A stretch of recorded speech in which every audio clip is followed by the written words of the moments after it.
अनकलसत्कलसिन्धुजलैरनुसिञ्चिनुते गुणरङ्गभुवम्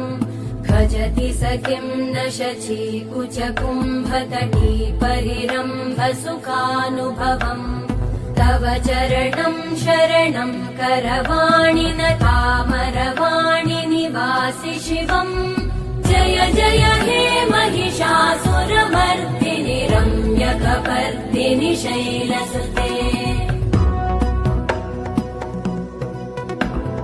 तव विमलेन्दुकुलं वदनेन्दुमलं सकलं ननुकूलयते किमु पुरुहूतपुरेन्दु